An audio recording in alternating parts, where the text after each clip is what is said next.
Huwag kang hihinto hanggat hindi ko nakikita ang sarili kong mukha sa kinang ng sahig na yan. Ang dumi ng iyong pinagmulan ay hindi dapat kumapit sa mansyong ito. Ang boses ni Doña Tiante ay parang latigo na pumapalo sa pandinig ni Teresa bago pa man tuluyang sumikat ang araw sa bintana ng kusina. Ang bawat salita ay may dalang lason. Tila ba ang bawat hibla ng alikabok sa sahig ay kasalanan ni Teresa. Kasalukuyang nakaluhod si Teresa sa malamig na marmol. Ang kanyang mga kamay ay kulubot na sa babad ng sabon at tubig. Ang bawat kuskus niya sa sahig ay may kasamang hiningang pigil dahil ang kanyang sikmura ay nagsisimula ng humapdi sa gutom. 18 oras na siyang gising at ang tanging nagpapatakbo sa kanyang nanghihinang katawan ay ang imahe ni Tala na natutulog sa madilim na bodega, naghihintay ng kahit munting piraso ng tinapay na may iuuwi ng kanyang ina. Habang ang lahat sa mansyon ay humihinga pa sa ilalim ng malalambot na kumot, si Teresa ay tila isang anino na pilit binubura ang sarili. Ang kanyang mga kasukasuan ay sumasakit. Bawat galaw ay may kasamang tila, tusok ng karayom sa kanyang likuran. Ngunit ang sakit ng katawan ay walang-wala kumpara sa sakit ng marinig. Ang pangungutya ni Tiante na walang tigil sa panunumbat.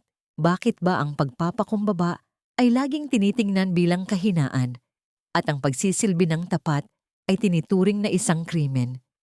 Nabalik lamang ang diwa ni Teresa nang makarinig siya ng marahang yabag mula sa pasilyo. Si Don Tadeo iyon. Ang kanyang hitsura ay tila isang taong hindi nakatulog ng mahabang panahon. Hawak niya ang isang susi na may kalawang at ang kanyang mga mata ay diretso sa dulo ng pasilyo. Sa pintong matagal nang hindi binubuksan ng kahit sino, ang Forbidden Room, tumigil ang mundo ni Teresa nang makita niyang pumasok si Tadeo sa silid na yon. Mula sa kanyang kinaluluhuran, bahagyang bumukas ang pinto. Nakita niya si Tadeo na nakaupo sa tabi ng isang maliit na kama. Hawak ang isang munting sapatos na asul. Ang katahimikan sa loob ng silid na yon ay nakabibingi, puno ng mga alaala ng isang buhay na ninakaw ng kamatayan. Ang bawat hikbi ni Tadeo, bagaman walang tunog, ay tila isang malakas na sigaw na dumudurog sa puso ni Teresa. Hiya, ang mahinang tawag ni Lolo Ben ang naging dahilan upang mapalingon si Teresa. Ang matandang hardinero ay may dalang isang supot ng mainit pang pandesal. Ang amoy nito ay tila isang biyaya mula sa langit. Palihim itong iniabot ni Lolo Ben kay Teresa, ang kanyang mga mata ay puno ng pakikiramay. Isang simpleng pagkilos, ngunit sapat na upang maramdaman ni Teresa na hindi siya mag-isa sa gitna ng kalupitan ng mga Valderrama. Kainin mo ito at bigyan mo rin ng bata, bulong ni Lolo Ben. Huwag kang mag-alala, nakabantay ako sa labas. Nagpasalamat si Teresa sa pamamagitan ng isang tingin na puno ng luha. Ngunit ang munting sandali ng kapayapaan ay agad na nabasag nang muling lumitaw si Tiante. Ang kanyang mga mata ay nanlilisik habang nakatingin sa supot ng tinapay. Anong kabalbalan ito, Ben? Pinapakain mo ang mga peste sa bahay na ito? Ang sigaw ni Tiante ay umalingaw-ngaw, dahilan upang lumabas si Tadeo mula sa Forbidden Room. Sa gitna ng tensyon, napansin ni Tiante ang isang lumang litrato na nahulog mula sa bulsa ni Teresa. Isang litratong lihim na itinago ni Teresa mula sa mga gamit ng kanyang ina. Mabilis na kinuha ito ni Tiante at tiningnan ng may halong poot. Ito ba ang dahilan kung bakit ka narito? Para magnakaw ng mga alaala? Ang akusa ni Tiante. Ang kamay ng isang mahirap ay laging nangangati sa gamit ng iba. Hindi po akin iyan. Sa nanay ko po iyan. Ang sigaw ni Teresa. Ang kanyang tinig ay nanginginig sa galit at takot. Habang nag-aagawan sila sa litrato, hindi napansin ni Teresa na lumalapit na si Tadeo. Ang kanyang mukha ay puno ng kalituhan at muling nagising na galit. Sa isang marahas na paghila ni Tiante, ang lumang litrato ay dahan-dahang napunit sa gitna. Ang tunog ng pagkapunit ng papel ay tila ang tunog ng huling pag-asa ni Teresa na malaman ang katotohanan. Anong ginawa mo? Ang mahinang tanong ni Tadeo, ngunit ang boses niya ay may dalang panganib na tila isang paparating na bagyo. Nakatitig si Tadeo sa napunit na litrato sa sahig at pagkatapos ay kay Teresa na ngayon ay nakaluhod at umiiyak habang pinupulot ang mga piraso. Sa mga sandaling iyon, ang galit ni Tadeo ay hindi lamang para kay Teresa, kundi para sa nakaraang pilit na bumabalik sa bawat sulok ng kanyang mansyon.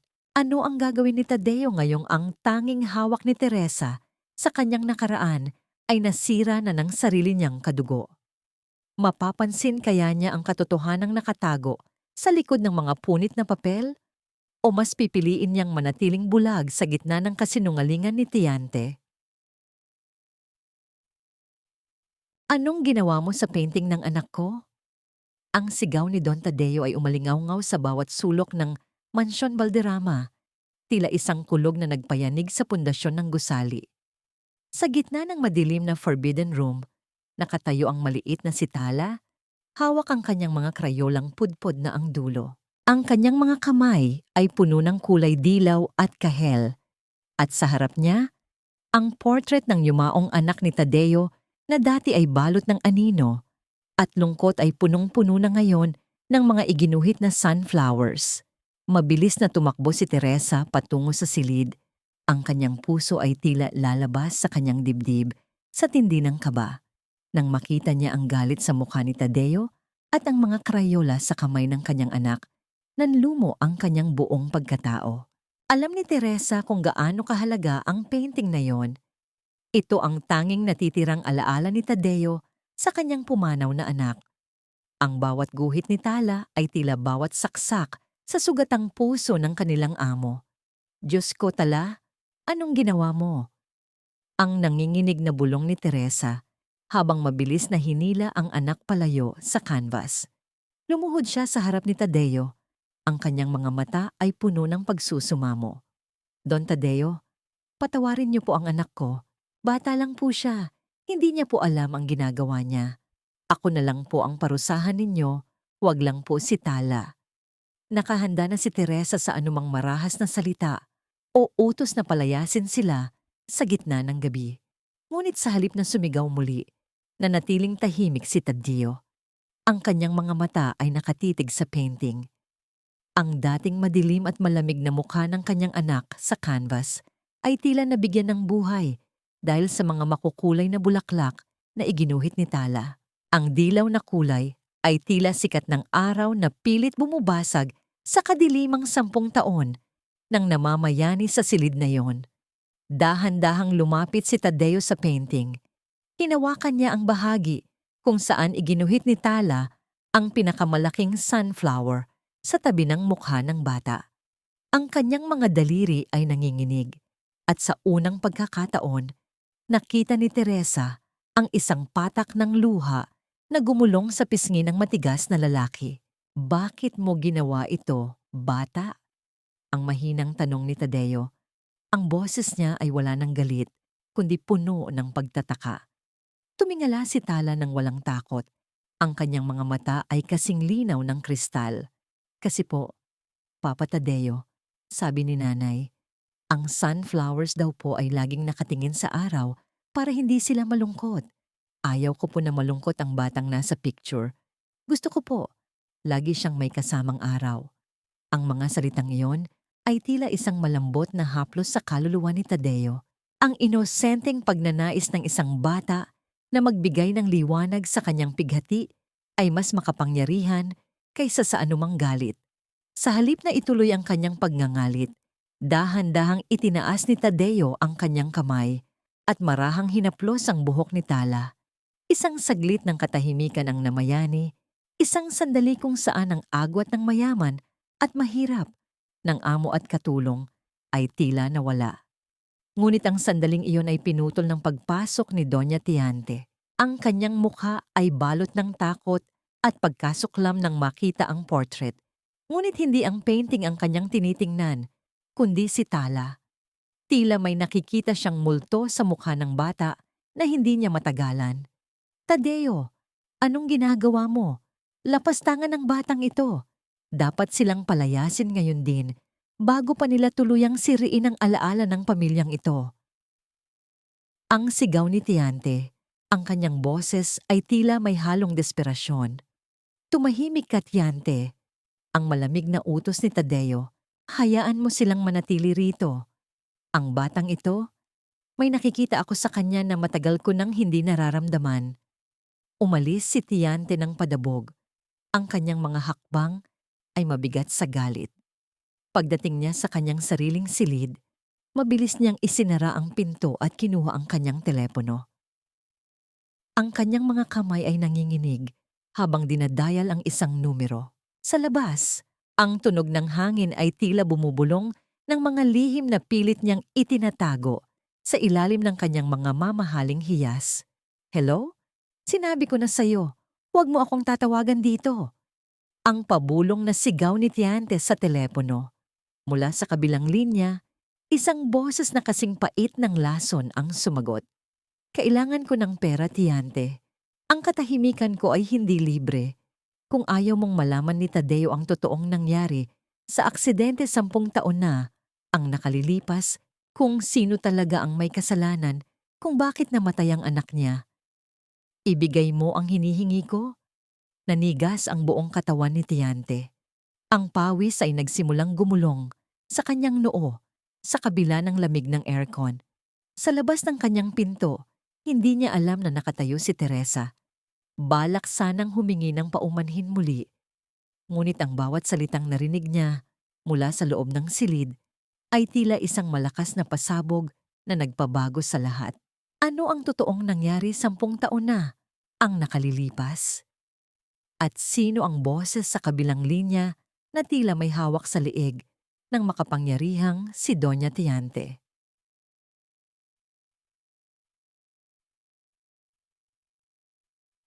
Ilabas mo ang singsing, Teresa. Huwag mong idaan sa paawa ang pagnanakaw mo sa pamilyang ito. Ang boses ni Doña Tiante ay matalas na parang kidlat na bumiyak sa katahimikan ng umaga. Hindi pa man natatapos ni Teresa ang paglalaban ng mga naglalakihang kurtina ng mansyon. Ang bawat hibla ng kanyang pagkatao ay tila nyanig ng akusasyong iyon. Sa kanyang harapan, nakatayo ang matandang babae. Nanlilisik ang mga mata at itinuturo siya ng isang daliring may mahabang kuko. Sa mga sandaling iyon, kasalukuyang nakalubog ang mga kamay ni Teresa sa isang palanggana ng mabula at malamig na tubig. Namumuti na ang kanyang mga daliri sa babad ng sabon at ang kanyang likod ay tila mababali na sa bigat ng mga basang tela na pilit niyang pinipiga. Ginagawa niya ito ng walang reklamo. Iniisip na ito ang kanyang paraan ng pagpapasalamat kay Don Tadeo dahil sa hindi sila pinalayas kagabi. Ngunit ang bawat kuskus niya sa maruming tela ay tila nauwi sa wala dahil sa malupit na bintang ni Tiante. Naramdaman ni Teresa ang unti-unting panlalamig ng kanyang buong katawan, higit pa sa lamig ng tubig na kanyang hinahawakan. Ang kanyang lalamunan ay tila sinakal ng isang hindi nakikitang kamay. At ang bawat salitang nais niyang sabihin ay pilit na bumabara sa kanyang dibdib. Hindi siya sumigaw, hindi siya lumaban ng marahas. Nanatili lamang siyang nakatitig sa kanyang mga kulubot na palad, habang ang bawat patak ng tubig mula sa kanyang mga kamay ay tila bawat segundo ng kanyang unti-unting pagkadurog. Bakit ba sa mundong ito, ang mga taong ang tanging kayamanan ay dangal ang siyang laging ninanakawan nito ng mga taong busog sa kapangyarihan? Wala po akong kinukuha, Doña Tiante. Ang mahinang tugon ni Teresa, ang boses niya ay nanginginig, ngunit may bakas ng katotohanan. Maghapon po akong naglalaba rito. Hindi ko po alam ang sinasabi ninyong singsing.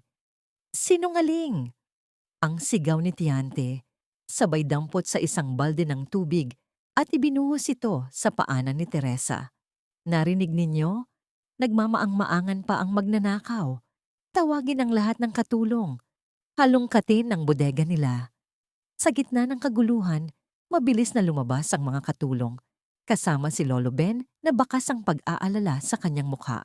Sinubukan niyang mamagitan, ngunit isang matalim na tingin lamang mula kay Tiante ay sapat na upang mapatahimik ang matanda. Sa isang tabi, nakatayo ang maliit na si Tala, yakap-yakap ang kanyang sarili habang ang kanyang mga mata ay punong-puno ng luha. Nakikita niya ang kanyang ina na pinapahiya sa harap ng lahat, at ang bawat hikbi ng bata ay tila isang punyal sa puso ni Teresa. Pumasok si Don Tadeo sa eksena. Ang kanyang mga hakbang ay mabigat at puno ng pag-aalinlangan. Nakita niya ang portrait ng kanyang anak sa itaas, ang mga sunflowers ni Tala na tila nakamasid sa nangyayari. Nais niyang maniwala kay Teresa, ngunit ang bawat salita ni Tiante ay puno ng manipulasyon. Tadeo, tignan mo! Nawawala ang ruby ring na bigay pa ng ating ina. Ang sabi ni Tiante habang hinihila ang braso ni Tadeo, at saan pa natin ito makikita kundi sa madilim na bodega ng mga taong ito. Sa isang marahas na paghalughog ni Tiante sa kanilang mga gamit sa bodega, isang tunog ng metal na nagbanggaan sa semento ang umalingaw-ngaw. Isang nagniningning na singsing na may pulang bato ang gumulong sa paanan ni Tadeo. Ang katahimikan na sumunod ay mas nakakabingi kaysa sa anumang sigaw. Tumingin si Teresa sa singsing at pagkatapos ay kay Tiante na may nakakalokong nangiti sa mga labi. Alam ni Teresa na itinanim ito doon, ngunit paano niya mapapatunayan ang kanyang kawalang sala sa harap ng lahat? Maaari ninyong kunin ang lahat sa amin, Doña Tiante, ang sabi ni Teresa habang dahan-dahang tumatayo at tinitingnan ng diretso sa mata ang matanda. Maaari ninyo kaming gutumin, maaari ninyo kaming pagtrabahuhin hanggang sa mamatay kami. Pero huwag na huwag ninyong dudungisan ang aming dangal. Mahirap kami, pero hindi kami hayop. Isang saglit na natigilan si Tiante. Tila hindi inaasahan ang lakas ng loob ni Teresa. Ngunit ang kanyang pagkagulat ay agad na napalitan ng panibagong galit nang makita ang mga pasa sa kanyang sariling braso na pilit niyang itinago sa ilalim ng kanyang las na manggas. Isang lihim na tanging siya lang ang nakakaalam kung saan nanggaling. Ang katahimikan ay muling nabasag nang marinig ang tunog ng isang sasakyang huminto sa labas ng gate. Dalawang lalaking nakauniporme ng pulis ang dahan-dahang pumasok sa loob ng mansyon. Sino rito si Teresa Kaluwag? Ang tanong ng isang opisyal habang hawak ang isang warrant. Kailangan ka naming isama sa presinto para sa isang investigasyon tungkol sa pagnanakaw. Lalong humigpit ang yakap ni Tala sa kanyang ina. Ang kanyang mga sigaw ay tila humihingi ng saklolo sa mga pader ng mansyon na walang naririnig. Tumingin si Teresa kay Tadeo, naghahanap ng kahit munting depensa, ngunit ang lalaki ay nanatiling nakatayo. Ang kanyang mga kamay ay nakakuyom sa tabi ng kanyang katawan.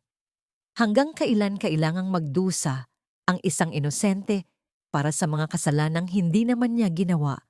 At sino ang tunay na kriminal sa likod ng mga nagniningning na hiyas at malalaking mansyon?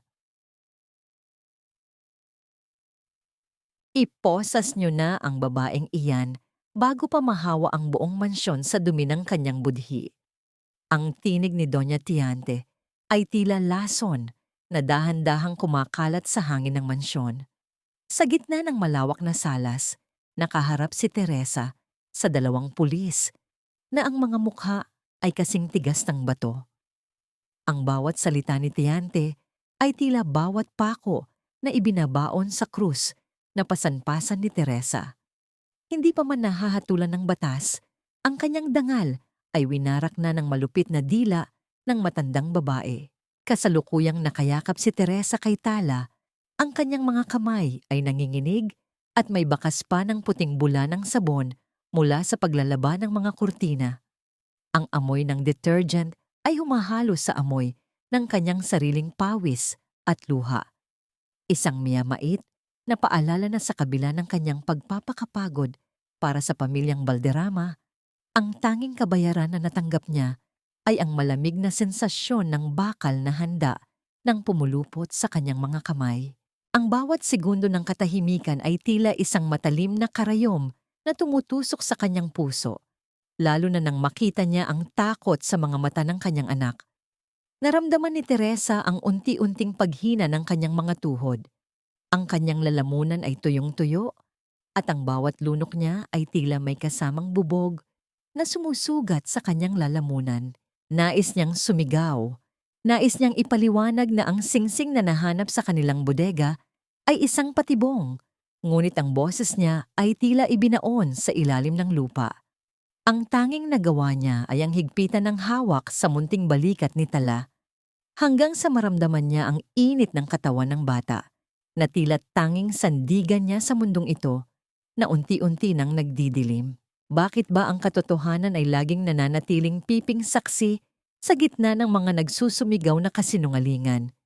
Sandali lang. Ang malamig na tinig ni Don Tadeo ang nagpatigil sa paghakbang ng mga pulis. Dahan-dahan siyang lumapit, ang kanyang mga mata ay nakatuon sa sahig. May isang bagay na kumikinang sa tabi ng paanan ni Teresa. Isang gintong kuwintas na nahulog mula sa bulsa ng kanyang apron nang subukan siyang hilahin ng mga awtoridad.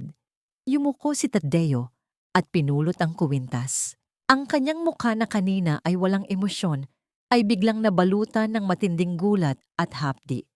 Ang kuwintas ay may palawit na isang maliit na locket. May ukit ng isang partikular na disenyo ng bulaklak. Isang disenyo na tanging ang pamilya lamang nila ang nagmamay-ari para sa mga pinagkakatiwalaang tauhan noong unang panahon. Ito ang kuwintas na suot ng vunuoy ng kanyang namayapang anak. Saan mo nakuha ito, Teresa?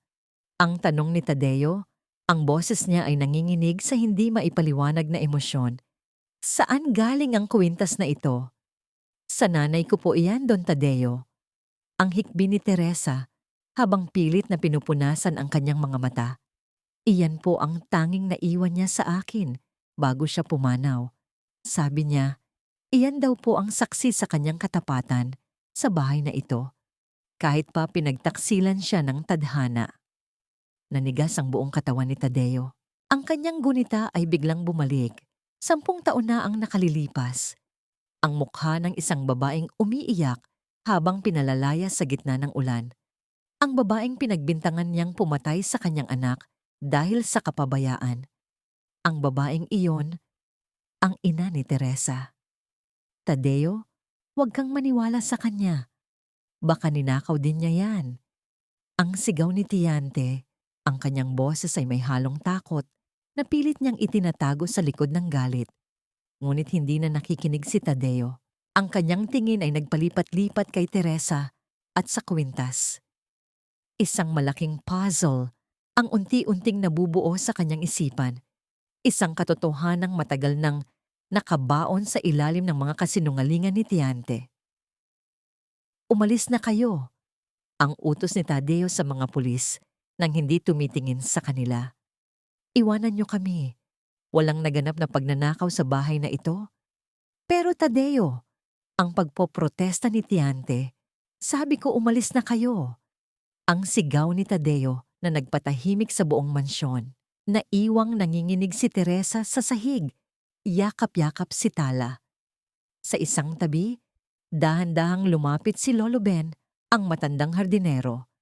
Habang tinutulungan niyang tumayo si Teresa, bumulong ang matanda sa isang paraan na tanging si Teresa lamang ang makakarinig. Hiya, ang kuwintas na iyan ang magbubukas sa pinto ng katotohanan. Hindi ang nanay mo ang pumatay sa bata, Teresa. At oras na para malaman mo kung sino ang tunay na demonyo sa mansyong ito. Napatitig si Teresa kay Lolo Ben. Ang kanyang mga mata ay nanlalaki sa gulat. Sa kabilang banda, nakita niya si Tiante na mabilis na umiwas ng tingin. Ang mukha nito ay kasing puti ng papel. Ano ang lihim na itinatago ni Lolo Ben? At bakit tila ang kuwintas na iniwan ng kanyang ina ang susi sa katarungang matagal na niyang hinahanap? May pag-asa pa bang malinis ang pangalan ng kanyang ina o ito ang magiging dahilan ng mas malaking panganib sa kanilang buhay? Pagkatapos ng lahat ng ginawa ko para sa'yo, Tadeo, ganito mo ba ako susuklian? Isang hamak na katulong lang ang paniniwalaan mo kaysa sa sarili mong dugo't laman? Ang boses ni Doña Tiante ay nanginginig sa galit habang nakatayo sa tapat ng kanyang kapatid sa loob ng silid-aklatan. Ang bawat salita niya ay tila isang matalim na kuko na kumakapit sa konsensya ni Tadeo. Ginigising niya ang konsepto ng utang na loob, ang kadenang matagal nang nakagapos sa leeg ni Tadeo simula nang pumanaw ang kanyang asawa. Ipinapaalala ni Tiante kung paano niya iniwan ang sariling buhay para lamang alagaan ang nagdadalamhating kapatid. Isang sakripisyong ngayon ay ginagamit niyang sandata upang manatili sa kapangyarihan. Sa kabilang dako ng mansyon, kasalukuyang naglilinis si Teresa sa loob ng silid ni Tiante. Ang kanyang mga kamay ay dahan-dahang nagpupuna sa mga mamahaling porselana. Bawat galaw ay maingat dahil alam niyang isang pagkakamali lang ay panibagong bagyo na naman ang darating. Habang inaayos niya ang ilalim ng kama, isang maliit na piraso ng papel ang nahulog mula sa isang lumang sapatos.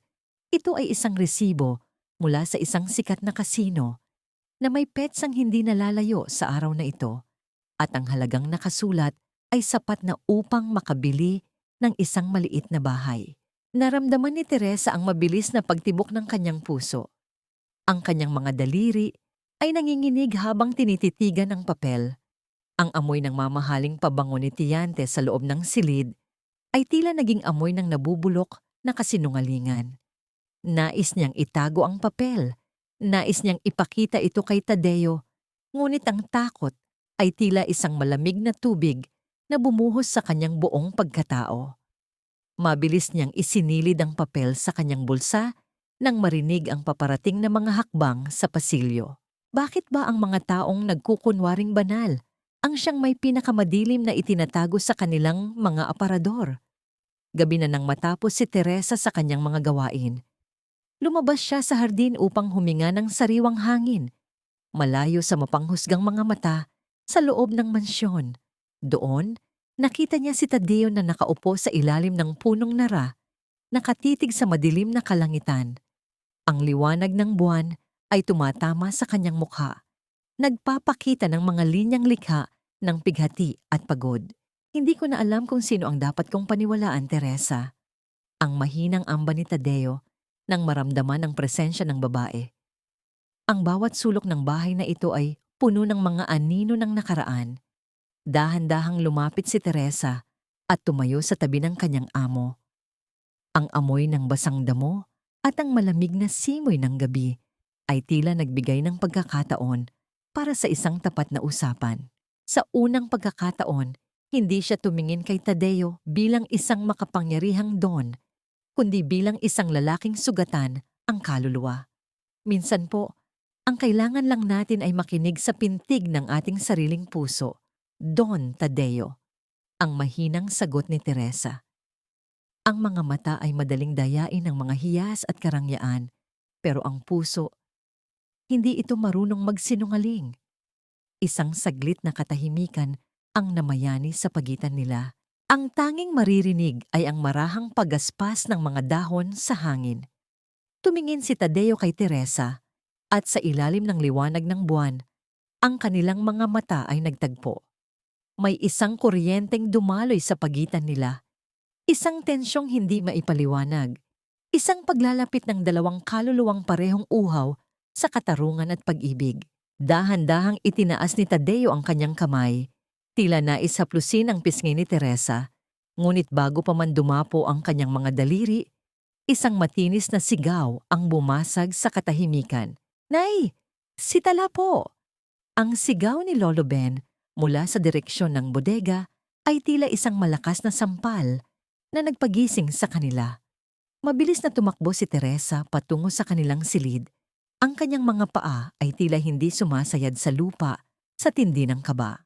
Pagdating niya, nakita niyang nakahiga si Tala sa banig. Ang kanyang mukha ay kasing puti ng papel at ang kanyang buong katawan ay nanginginig sa tindi ng lagnat. Niyakap ni Teresa ang kanyang anak at ang init na nagmumula sa balat ng bata ay tila apoy na tumutupok sa kanyang pag-asa. Ang bawat hininga ni Tala ay tila isang hirap na pagsusumamo para sa buhay. Don Tadeo, tulungan niyo po kami. Ang hikbi ni Teresa habang nakatingala sa lalaking nakatayo sa pinto. Ang anak ko, baka mawala na siya sa akin. Sa likuran ni Tadeo, nakatayo si Tiante na may isang nakakalokong na ngiti sa kanyang mga labi. Isang ngiting nagsasabing ito na ang parusang matagal na niyang hinihintay para sa mga taong nagtatangkang sumira sa kanyang mundo. Ano ang gagawin ni Tadeo? Pipiliin ba niyang iligtas ang bata sa gitna ng malakas na bagyong nagsisimula ng bumuhos sa labas? O hahayaan niyang magwagi ang malupit na tadhana at ang manipulasyon ni Tiante?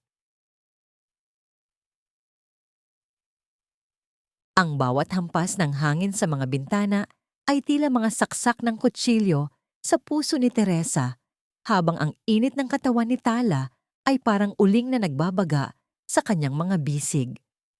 Sa labas ng Mansyon Valderrama, ang langit ay bumagsak sa tindi ng ulan.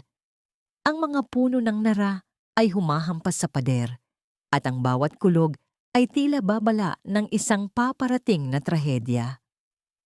Sa loob ng madilim na bodega, nakaluhod si Teresa sa tabi ng kanyang anak. Ang kanyang mga kamay ay nanginginig habang pinupunasan ng noo ni Tala ng basang bimpo, ngunit ang lagnat ng bata ay ayaw bumaba. Bawat hininga ni Tala ay mabilis at mabigat.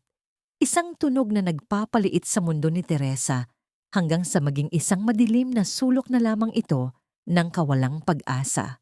Tumakbo si Teresa patungo sa main house. Ang kanyang mga paa ay humahampas sa basang semento.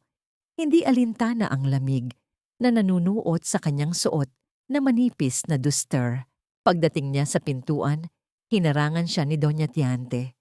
Ang matandang babae ay nakasuot ng kanyang mamahaling robe. Hawak ang isang tasa ng tsaa na tila ba ang bagyo sa labas ay isang musika lamang sa kanyang pandinig.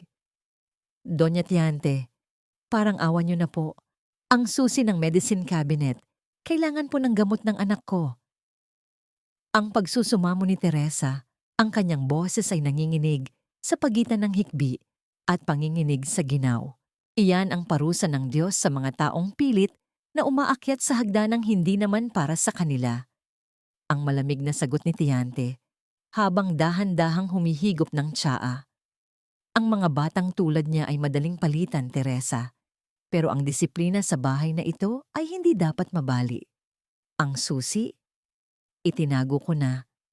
Baka kung anong lason pa ang ipakain mo sa bata at ako pa ang mabalikan. Dahil sa desperasyon, lumuhod si Teresa sa paanan ni Tiante. Ang kanyang mga palad ay nakadikit sa malamig na marmol. Ang kanyang noo ay sumasayad sa sahig. Kahit anong parusa po, tatanggapin ko. Kahit habang buhay po akong magsilbi ng walang bayad, ibigay niyo lang po ang gamot. Huwag niyo pong hayaang mamatay ang anak ko. Isang nakakasuyang tawa ang pinakawalan ni Tiante bago dahan-dahang tumalikod at iniwan si Teresa na nakasubsob sa sahig. Ngunit hindi niya alam na sa itaas ng hagdan, nakatayo si Don Tadeo. Ang kanyang mga mata ay nagniningas sa galit. Hindi lamang para kay Tiante, kundi para sa sarili niyang kahinaan. Nakita niya sa mukha ni Teresa ang hitsura ng kanyang asawa noong mawala ang kanilang anak. Ang hitsura ng isang inang handang ibigay ang lahat para sa buhay ng kanyang mahal. Ibigay mo ang susi, Tiante. Ang utos ni Tadeo, ang kanyang boses ay mas malakas pa sa dagundong ng kulog sa labas. Nang hindi na sumagot ang kapatid, kinuha ni Tadeo ang kanyang jacket at ang susi ng sasakyan. Alam ni Teresa na ang daan palabas ng mansyon ay mapanganib dahil sa baha at mga natumbang puno, lalo na't doon mismo naganap ang aksidenteng kumitil sa anak ni Tadeo. Ngunit sa pagkakataong ito, hindi hinayaan ni Tadeo na talunin siya ng kanyang trauma. Dito ka lang, Teresa. Bantayan mo si Tala. Ang huling sinabi ni Tadeo bago siya sumugod sa gitna ng nagngangalit na bagyo. Lumipas ang mga oras na tila bawat minuto ay 1 taon para kay Teresa. Nakaupo siya sa sahig ng bodega, karga-karga si tala, habang ang bawat patak ng ulan sa bubong ay tila bawat pintig ng takot sa kanyang dibdib. Nabalik lamang ang kanyang pag-asa nang bumukas ang pinto at pumasok si Tadeo, basang-basa. May mga gasgas sa mukha, ngunit hawak ang kailangang gamot at kasama ang isang doktor na pilit niyang isinakay sa kabila ng panganib. Buong gabi, silang hindi natulog. Si Tadeo ay nanatili sa tabi ni Teresa, tumutulong sa pagpapalit ng bimpo ni Tala. Ang kanyang mga kamay na dati ay para lamang sa pagpirma ng mga tseke, ay ngayon ay ginagamit niya upang alagaan ng isang batang hindi niya kadugo. Sa mga sandaling iyon, naramdaman ni Tadeo ang isang bagay na matagal na niyang ibinaon, ang pagiging isang ama. Hindi ko hahayaang mawala siya, Teresa. Ang bulong ni Tadeo habang hinahawakan ang kamay ni Teresa upang pakalmahin ang nanginginig na babae. Pangako ko iyan sa'yo. Nang mag-umaga at bumaba na ang lagnat ni Tala, lumabas muna si Teresa upang itapon ang mga basurang nagkalat dahil sa bagyo.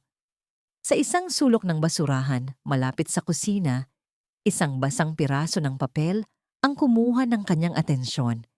Ito ay ang resibo ng kasino na nakita niya noon, ngunit ngayon ay mas malinaw na ang nakasulat. Sa likod nito, may mga sulat kamay na halagang utang at ang petsang eksaktong 10 taon na ang nakalilipas, ang araw ng aksidente. Nanigas ang buong katawan ni Teresa. Ang pangalang nakasulat sa resibo bilang garantor ay hindi ang Bunuoy, kundi ang pangalan ni Doña Tiante. Anong kinalaman ng utang sa sugal ni Tiante sa pagkamatay ng anak ni Tadeo?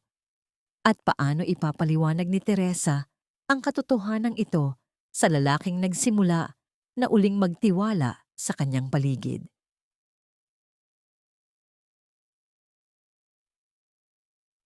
Hindi na po mainit ang noo ko, Papa Tadeo. Gising na po ako.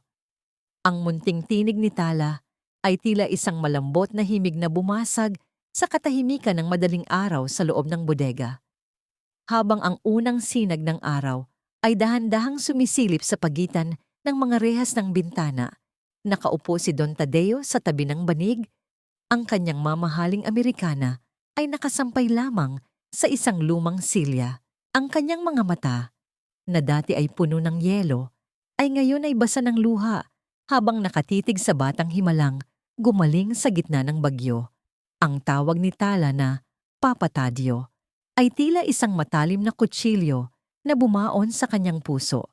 Isang sakit na hindi galing sa puot, kundi sa isang matagal nang nawalang pag-ibig na muling nabubuhay.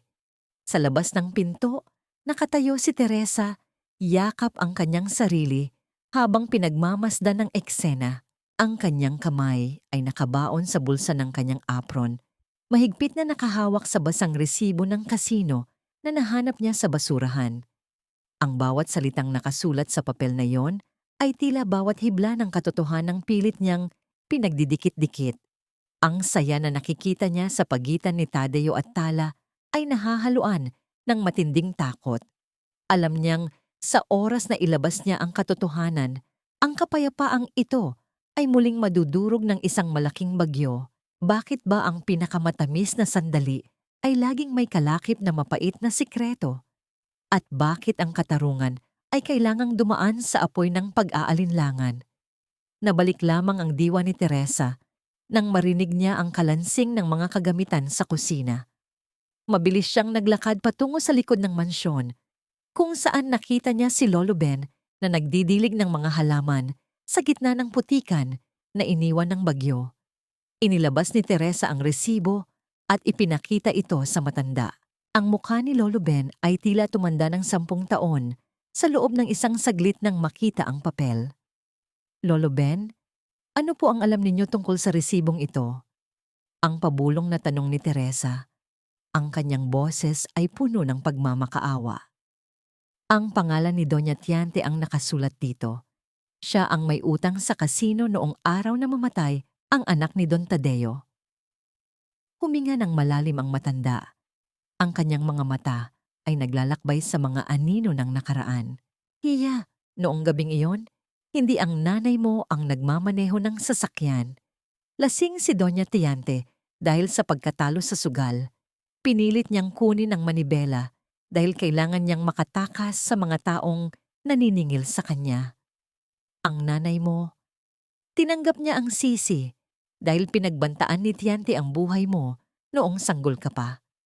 Ang utang na loob ng nanay mo sa mga Valderrama ang naging bilangguan niya hanggang sa mamatay siya. Ang bawat salita ni Lolo Ben ay tila bawat hampas ng martilyo sa dibdib ni Teresa. Ang kanyang ina ay namatay sa kahihiyan para lamang iligtas siya, habang ang tunay na kriminal ay nagpapakasasa sa karangyaan sa loob ng mansyon. Sa kabilang banda, sa loob ng aklatan, nakaupo si Tadeo habang kandong si Tala. Binabasa niya ang isang paboritong kwento ng bata. Ang kanyang boses ay malumanay at puno ng pasensya. Ngunit ang sandaling iyon ay muling pinutol ng marahas na pagbukas ng pinto. Si Doña Tiante, na balot ng kanyang mamahaling alahas at makapal na makeup, ay pumasok ng may matalim na tingin. Tadeo, tama na ang paglalaro sa batang yan. May mga bisita tayo para sa preparasyon ng fiesta. Hindi mo ba nakikita? Ginagamit ka lang ng babaeng yan para makuha ang pera mo. Ang sigaw ni Tiante, ang kanyang boses ay puno ng puot. Nang lumabas si Tadeo upang harapin ang mga bisita, naiwan si Teresa at Tiante sa kusina. Ang katahimikan sa pagitan nila ay tila isang kwerdas na handa ng maputol. Kinuha ni Tiante ang isang matalim na kutsilyo at dahan-dahang naghiwa ng mansanas. Ang bawat pagbagsak ng talim sa prutas ay lumilikha ng isang tunog na tila bawat banta sa buhay ni Teresa. Akala mo ba ay nanalo ka na dahil nakuha mo ang loob ng kapatid ko? Ang pabulong na tanong ni Tiante. Ang kanyang mga mata ay kasing talim ng hawak niyang kutsilyo. Huwag kang kampante, Teresa. Ang isang basurang tulad mo ay madaling itapon sa labas. At tandaan mo, ang anak mo ang unang magbabayad kung hindi ka titigil sa pakikialam sa mga bagay na hindi para sa iyo. Lalong lumapit si Tiante. Ang amoy ng kanyang lason na pabango ay tila sumasakal kay Teresa. Kung hindi ka aalis sa bahay na ito bago matapos ang fiesta, sisiguraduhin ko na hinding-hindi na makikita ng anak mo ang sikat ng araw. Isang salita ko lang sa mga tao ko at maglalaho kayong parang bula. Naiwang nanginginig si Teresa. Ang kanyang mga kamay ay nakakuyom hanggang sa bumaon ang kanyang mga kuko sa kanyang palad. Nakatingin siya sa likod ni Tiante na dahan-dahang naglalakad palayo. Ang bawat hakbang nito ay tila bawat segundo ng timer ng isang bombang sasabog na. Hanggang kailan kailangang manahimik ni Teresa para sa kaligtasan ng kanyang anak? At ano ang gagawin niya ngayong alamam na niya ang madilim na sikretong maaring pumatay sa kanilang lahat?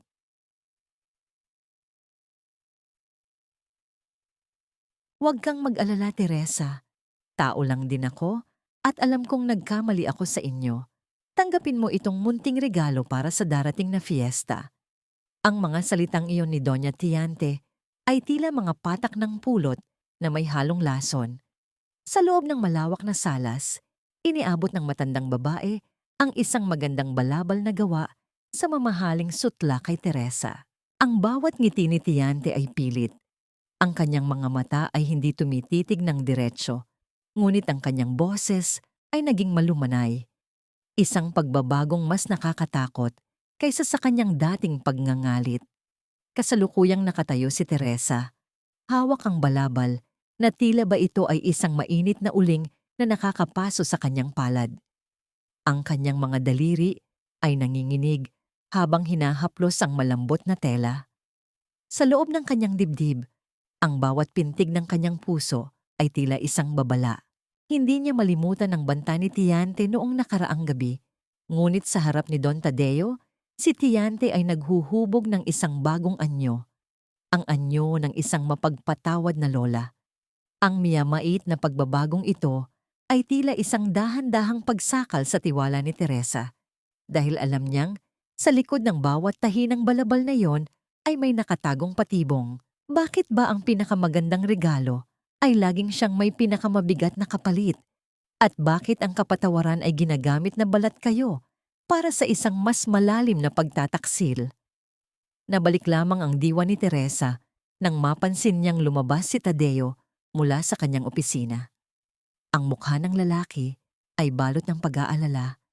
Ang kanyang mga kamay ay may hawak na mga dokumento ng bangko. Hindi alam ni Tadeo na habang abala siya sa pagpapakita ng malasakit kay Tala, ang kanyang sariling kapatid ay unti-unti nang nilulimas ang kanyang yaman upang bayaran ang mga utang sa kasino.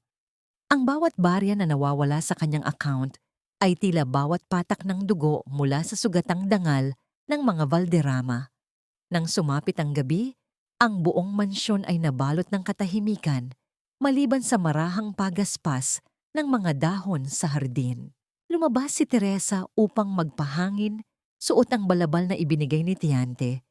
Hindi alam na sa loob ng tahi nito ay may nakatagong maliit na recorder na nakikinig sa bawat hininga niya. Doon, sa ilalim ng nagniningning na buwan, nakita niya si Tadeo na nakatayo malapit sa mga sunflowers. "Bagay sa iyo ang kulay na yan, Teresa." Ang mahinang sabi ni Tadeo. Ang kanyang tinig ay tila isang haplos sa malamig na gabi. "Salamat sa pananatili rito. Pakiramdam ko, dahil sa inyo ni Tala, muling nagkaroon ng buhay ang mga pader na ito." Dahan-dahang lumapit si Tadeo. Ang distansya sa pagitan nila ay unti-unting nawala hanggang sa maramdaman ni Teresa ang init ng hininga ng lalaki. Itinaas ni Tadeo ang kanyang kamay. Inayos ang isang hibla ng buhok na humaharang sa mukha ni Teresa. Ang bawat segundong lumilipas ay tila huminto. Ang tanging maririnig ay ang mabilis na tibok ng kanilang mga puso na tila nag-uusap sa gitna ng kadiliman. Sa mga sandaling iyon, ang lahat ng hirap, ang lahat ng pang-aapi, ay tila nalimutan ni Teresa. Halos magdampi na ang kanilang mga labi, isang halik na sana ay magbubukas ng pinto sa isang bagong simula. Ngunit bago pa man mangyari ang inaasam na sandali, biglang bumukas ang pinto ng balkonahe at lumitaw si Tiante, may hawak na isang puting sobre. Ang kanyang mukha ay puno ng pekeng lungkot at pighati. "Tadeo, patawarin mo ako. Kailangan mong makita ito." Ang hikbi ni Tiante habang iniabot ang sobre. "Ito ang resulta ng DNA test na palihim kong ipinagawa para kay Tala. Hindi ko akalain na ganito tayo lolokohin ng babaeng ito." Kinuha ni Tadeo ang papel.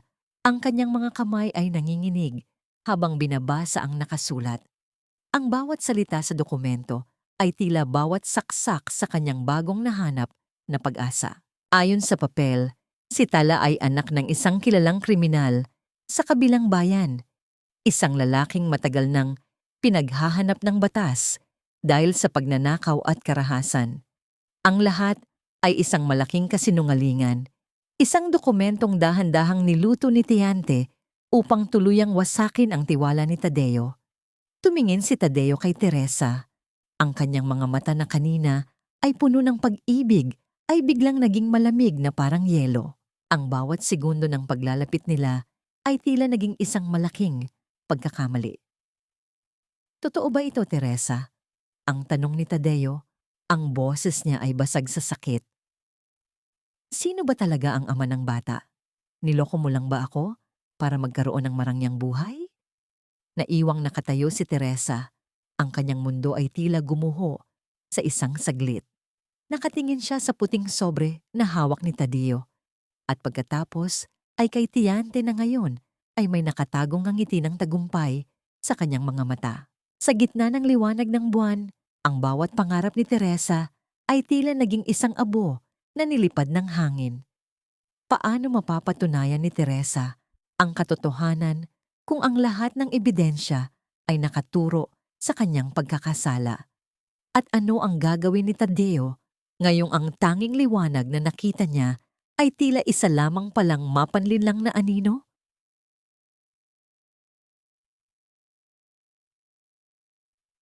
Lumayas ka na, Teresa. Huwag mo nang hintayin na ipakaladkad kita sa labas ng mansyong ito kasama ng iyong anak na bunga ng isang kriminal. Ang bawat salita ni Don Tadeo ay tila isang malupit na sampal na yumanig sa buong pagkatao ni Teresa.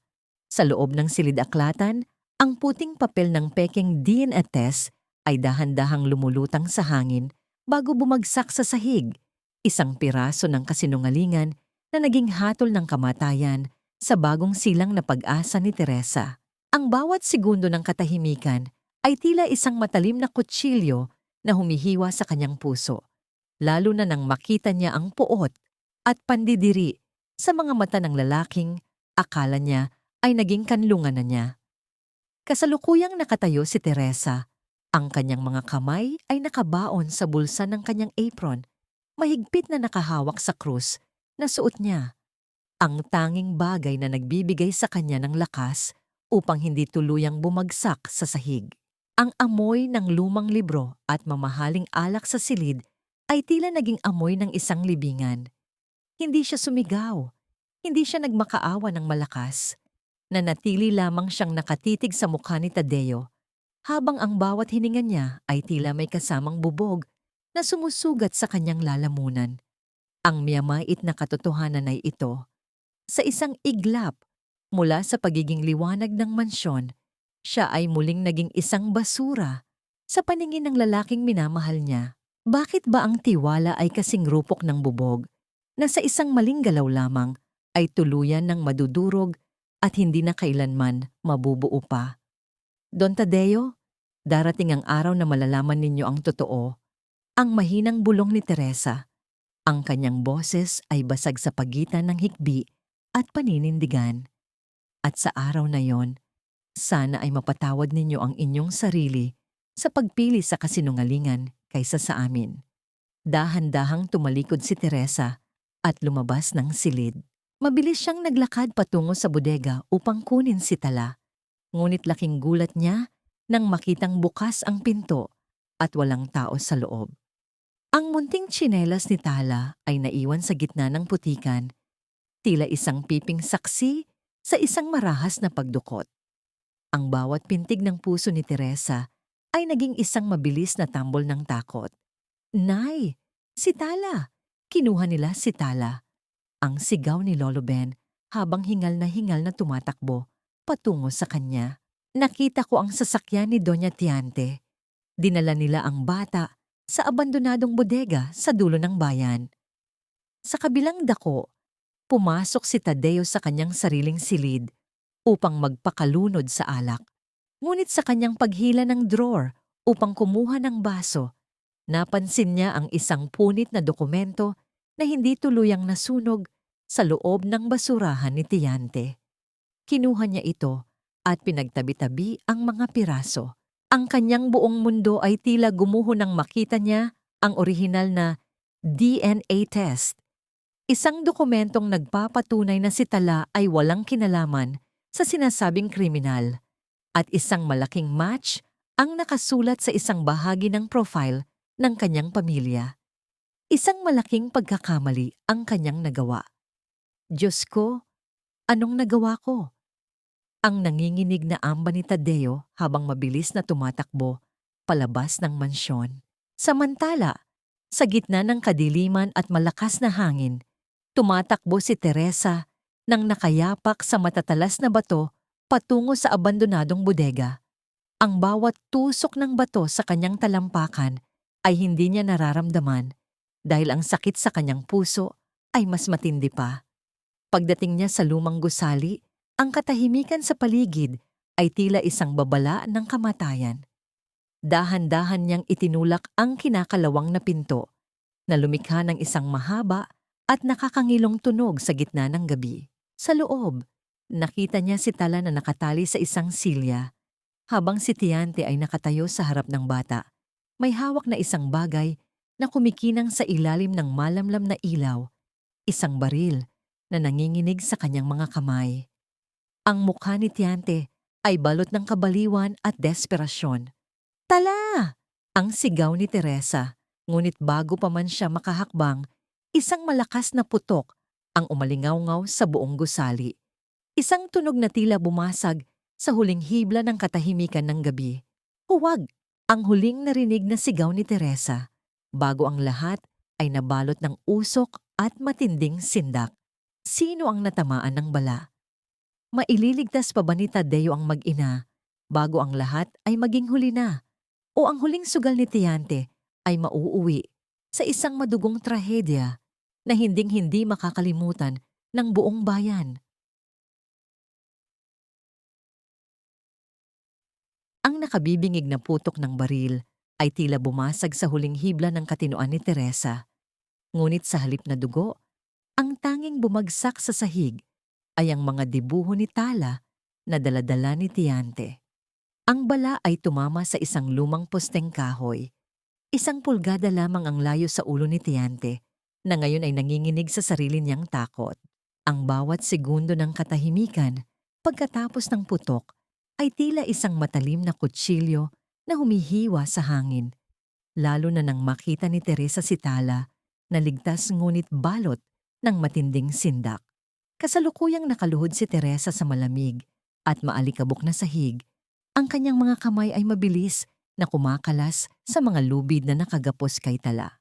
Ang amoy ng pulbura ay humahalo sa amoy ng nabubulok na kahoy sa loob ng abandonadong bodega. Isang miyamait na paalala na ang buhay ay maaring maglaho sa isang kisap mata. Hindi siya sumigaw. Hindi niya tiningnan si Tiante. Ang tanging mahalaga sa kanya ay ang marinig ang munting hikbi ng kanyang anak. Ang maramdamang muli ang init ng katawan ni Tala sa kanyang mga bisig.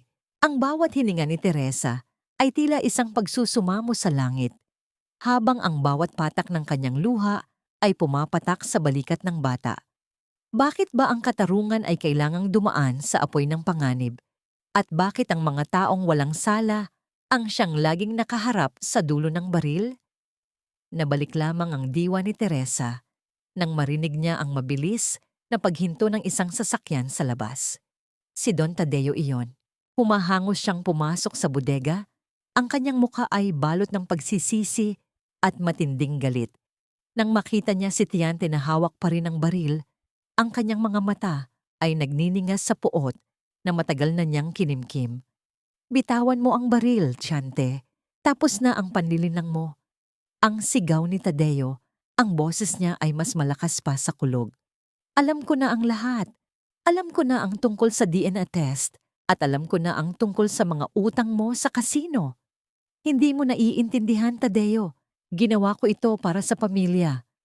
Ang sigaw ni Tiante, ang kanyang boses ay puno ng kabaliwan habang pilit na itinatago ang baril sa kanyang likuran. Ang babaeng ito, sisirain niya ang lahat. Ikaw ang sumisira sa pamilyang ito. Ang balik ni Tadeo habang dahan-dahang lumalapit at tinitingnan ng diretso sa mata ang kanyang kapatid. Lumipas ang ilang oras at ang eksena ay lumipat sa Mansyon Valderrama. Gabi na ng fiesta at ang buong bakuran ay nagniningning sa mga makukulay na banderitas at ilaw. Ang mga bisita, mula sa mga kilalang opisyal hanggang sa mga karaniwang tao sa bayan, ay naghihintay para sa taunang mensahe ni Don Tadeo. Ngunit sa pagkakataong ito, hindi ang karaniwang pasasalamat ang maririnig nila. Sa gitna ng entablado, nakatayo si Teresa, hindi na bilang isang hamak na katulong, kundi bilang isang babaeng may dalang katotohanan. Suot niya ang simpleng puting bestida na binigay ni Lolo Ben. Ang kanyang tindig ay puno ng dangal sa kabila ng lahat ng pinagdaanan. Sa tabi niya, nakatayo si Lolo Ben, hawak ang lumang diary ng ina ni Teresa. Sa harap ninyong lahat, ang simula ni Tadeo habang hawak ang kamay ni Teresa. Isang pagkilos na nagdulot ng bulungan sa buong karamihan. Nais kong humingi ng patawad. Sa loob ng 10 taon, nabulag ako ng maling akala. Ang ina ni Teresa ay hindi kailanman nagtaksil sa pamilyang ito. Siya ang tunay na bayani na nagsakripisyo para sa kasalanang hindi naman siya ang gumawa. Inilabas ni Lolo Ben ang diary at binasa ang huling pahina. Ang bawat salita ay tila isang matalim na pako sa kabaong ng reputasyon ni Tiante.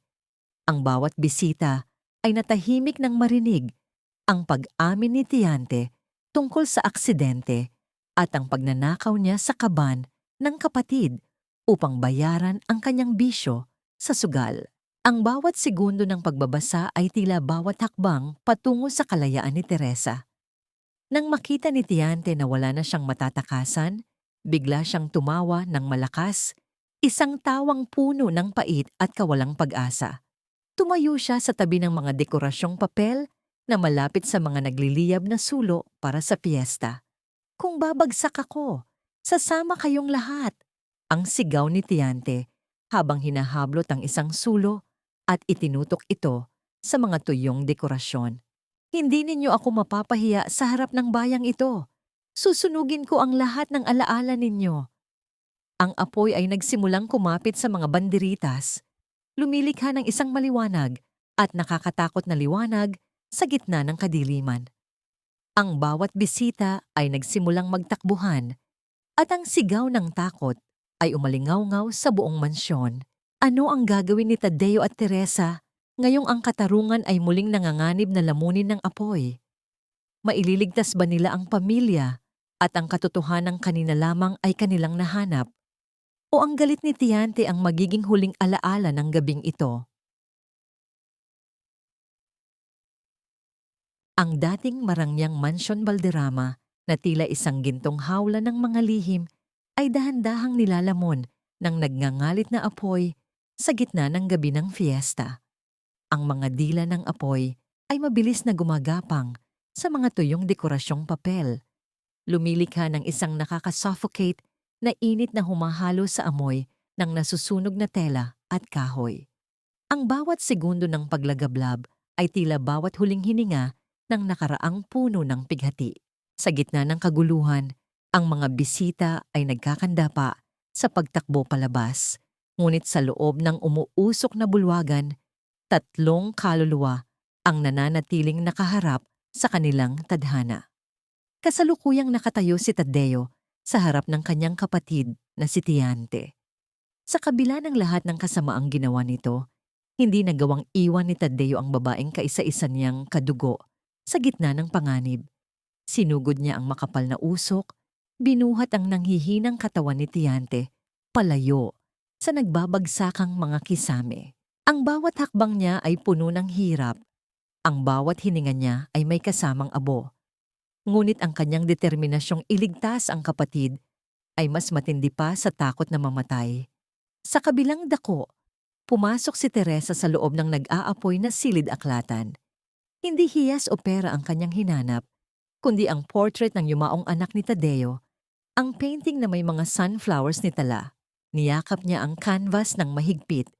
Pinrotektahan ito mula sa mga lumilipad na baga sa pamamagitan ng kanyang sariling katawan. Ang bawat hapdi ng apoy sa kanyang balat ay hindi niya nararamdaman dahil ang mahalaga sa kanya ay mailigtas ang tanging tulay na nagdurugtong sa puso ni Tadeo at ng kanyang anak. Bakit ba sa gitna ng pinakamalaking pagkawasak ay doon lamang natin natatagpuan ang tunay na halaga ng mga bagay na hindi nabibili ng salapi? Nang mailabas na sila sa ligtas na lugar, dahan-dahang idinilat ni Tiante ang kanyang mga mata. Ang kanyang mukha ay balot ng itim na abo, ang kanyang mamahaling alahas ay nawala na sa gitna ng sunog. Sa harap ng mga awtoridad at ng kanyang kapatid, ang matigas na puso ni Tiante ay tuluyan ng nadurog. Ang bawat hikbi niya ay may kasamang pagsisisi na matagal na niyang ibinaon sa ilalim ng kanyang garbo. "Patawarin mo ako, Tadeo. Nabulag ako ng inggit." Ang pabulong na pag-amin ni Tiante habang hinihingal. "Gusto ko lang mapansin mo rin ako, gaya ng pagpansin mo sa pamilya mo. Kaya ko ginawa ang lahat ng iyon. Patawarin mo ako." Isang matagal na katahimikan ang namayani bago dumating ang mga pulis upang dalhin si Tiante. Walang galit sa mga mata ni Tadeo, kundi isang malalim na awa. Pinanood niya ang pag-alis ng kanyang kapatid. Alam niyang ang katarungan ay kailangang mangyari, ngunit ang pagpapatawad ay nagsisimula na ring tumubo sa kanyang puso. Nabalik lamang ang diwa ni Tadeo nang makita niya si Teresa na lumalabas mula sa makapal na usok, yakap-yakap ang portrait ng kanyang anak. Ang portrait ay may bahagyang paso sa gilid, ngunit ang mukha ng bata at ang mga sunflowers ni Tala ay nananatiling buo at nagniningning. Sa mga sandaling iyon, ang lahat ng pader na itinayo ni Tadeo sa paligid ng kanyang puso ay tuluyan ng gumuho. Dahan-dahang lumapit si Tadeo kay Teresa sa harap ng nasusunog na mansyon, sa harap ng lahat ng taong nakamasid. Dahan-dahang lumuhod ang makapangyarihang Don Tadeo sa paanan ng isang hamak na katulong. Ang bawat luha na pumapatak sa kanyang pisngi ay tila bawat dalangin para sa kapatawaran ng isang inang namatay sa kahihiyan. Teresa, patawarin mo ako. Ang basag na tinig ni Tadeo. Hindi sapat ang lahat ng salita sa mundo para mabura ang sakit na idinulot ko sa inyo. Pero simula sa araw na ito, ipinapangako ko, hinding-hindi ko nahahayaang may manakit sa inyo uli. Kayo ang buhay ko, Teresa. Kayo ni Tala ang pamilya ko. Naramdaman ni Teresa ang unti-unting paghupa ng lahat ng pait sa kanyang dibdib. Ang bawat segundo ng kanyang paghihirap ay tila nahanap na ang kanyang hantungan. Dahan-dahan niyang hinawakan ang balikat ni Tadeo at pinatayo ang lalaki. Ang kanilang mga mata ay nagtagpo at sa pagkakataong ito, wala nang anino ng pagdududa, kundi isang pangako ng isang bagong simula. Papa, uuwi na po ba tayo? Ang munting tinig ni Tala mula sa likuran ni Lolo Ben ang naging huling himig ng gabing iyon. Ang salitang Papa ay tila isang huling piraso ng puzzle na nakumpleto na rin sa wakas. Binuhat ni Tadeo ang bata at habang nakatingin sila sa mansyong dahan-dahang nagiging abo, alam nilang ang tunay na tahanan ay hindi ang mga pader na bato, kundi ang pag-ibig na nananatili sa kabila ng anumang unos. Ano ang naghihintay sa kanila sa pagbukas ng bagong umaga? May pag-asa pa bang matatagpuan sa gitna ng mga abo? At paano nila bubuuin ang isang buhay na puno ng bulaklak sa lugar na dating puno ng mga anino?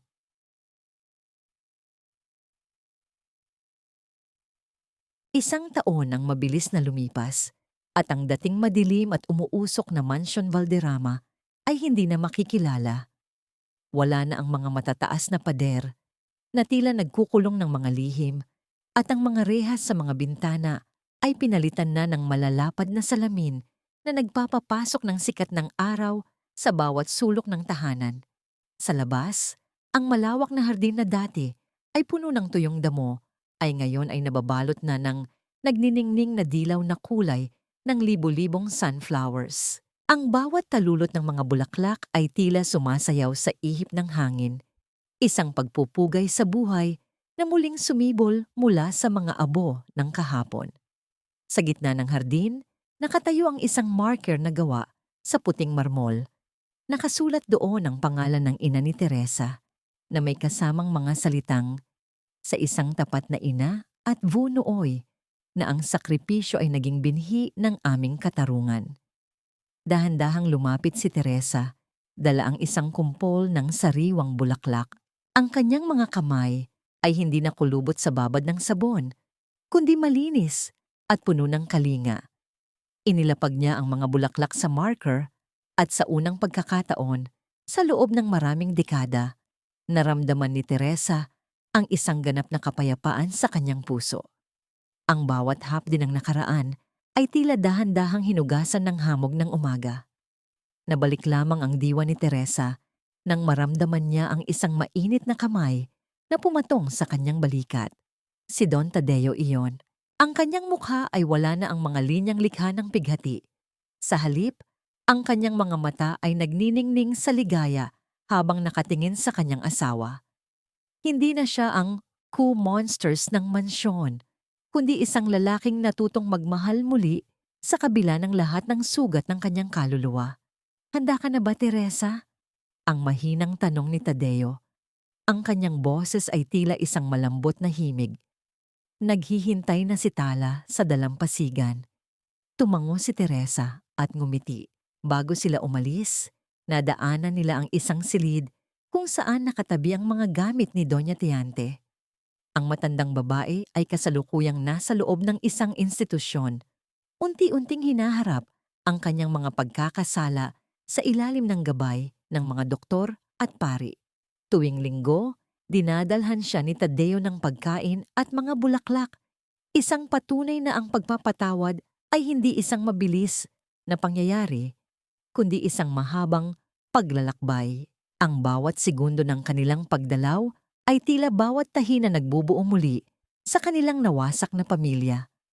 Habang naglalakad ang mag-asawa patungo sa dalampasigan, nakita nila ang maliit na si Tala na tumatakbo sa tabing dagat. Ang kanyang tawa ay tila musika na humahalo sa tunog ng mga alon na humahampas sa buhanginan. Ang bawat hakbang ng bata ay puno ng sigla, isang buhay na hindi na kailangang magtago sa dilim ng bodega. Ang bawat pagsalubong ng dagat sa kanyang mga paa ay tila bawat pangako ng isang bukas na puno ng pag-asa. Huminto si Tadeo at Teresa sa ilalim ng isang malaking puno ng narra. Inayos ni Tadeo ang balabal ni Teresa, isang simpleng pagkilos na puno ng pagmamahal.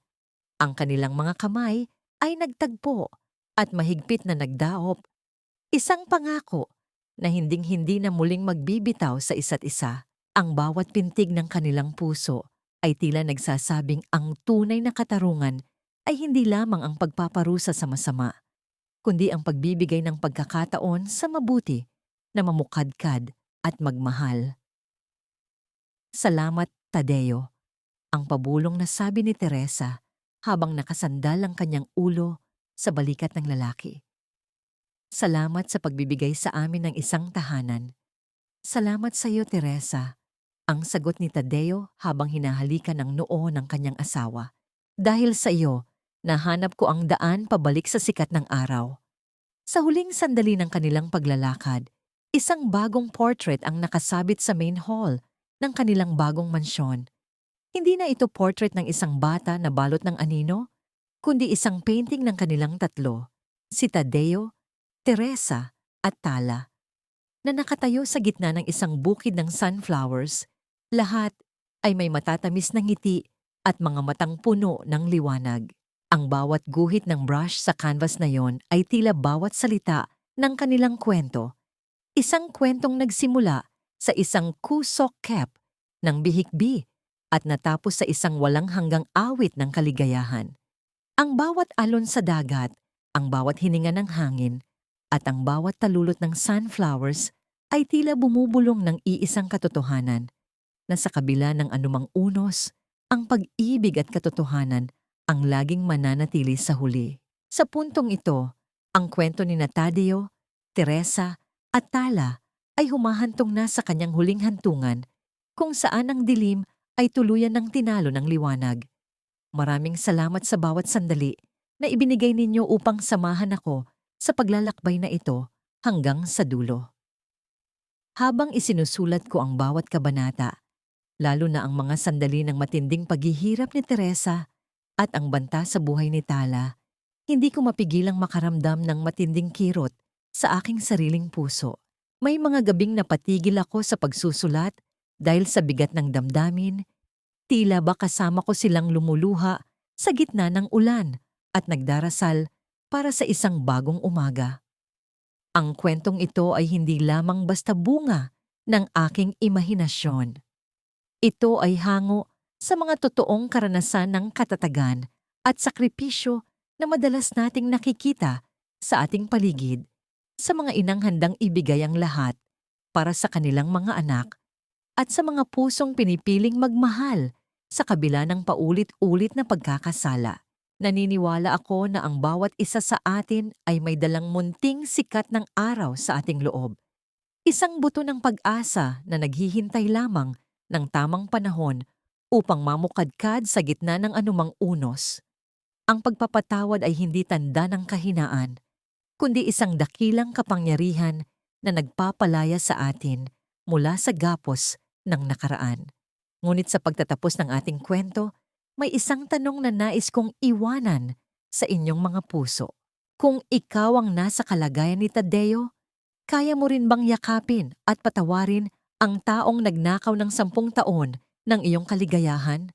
O sapat na ba ang katarungan upang makamtan ang tunay na kapayapaan ng iyong kaluluwa? Sana ay nag-iwan ang kwentong ito ng init at inspirasyon sa inyong mga puso, tulad ng banayad na sikat ng araw sa isang malawak na bukid ng sunflowers sa dulo ng araw. Kung naging bahagi ang kwentong ito ng inyong araw, inaanyayahan ko kayong i-like ang videong ito at ibahagi ang inyong mga saloobin o sariling kwento ng pag-asa sa comment section sa ibaba. Ang inyong bawat reaksyon at pagbabahagi ay nagsisilbing liwanag sa aming mga manunulat upang patuloy na lumikha ng mga kwentong may saysay at damdamin. Maraming salamat muli sa inyong tiwala at pakikinig. At hanggang sa muling pagkikita sa susunod nating paglalakbay sa mundo ng mga salita.